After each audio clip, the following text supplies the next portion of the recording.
Russia-Ukraine war. People in Rubizn have started exhuming bodies that were hastily buried.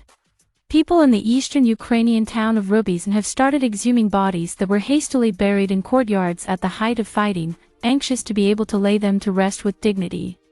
Rubizn is part of the Luhansk region of Ukraine where Russian forces established full control in early July, more than 4 months after President Vladimir Putin launched what he called his special military operation in Ukraine.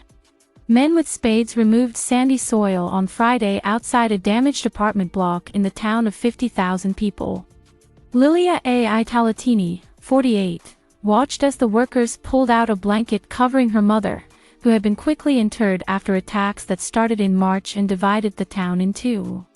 A. Italatini said the fighting at that time had prevented her for 10 days from reaching her parents' apartment.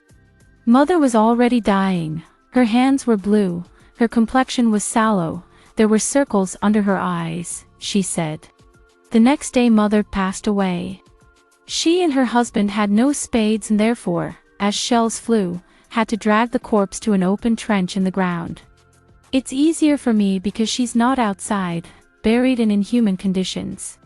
Now she is going to the cemetery, we have a plot there, she said.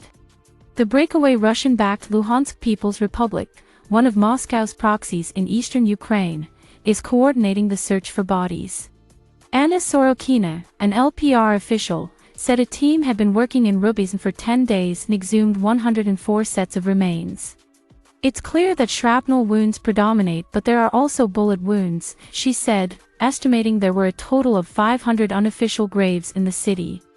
A total of 6 bodies were dug up close to the badly damaged apartment building and placed into a van before being examined by specialists elsewhere in town. Boris Kovalyov, 44, a forensic expert from the southern Russian region of Rostov, said examples of genetic material would be stored to help identify unknown corpses.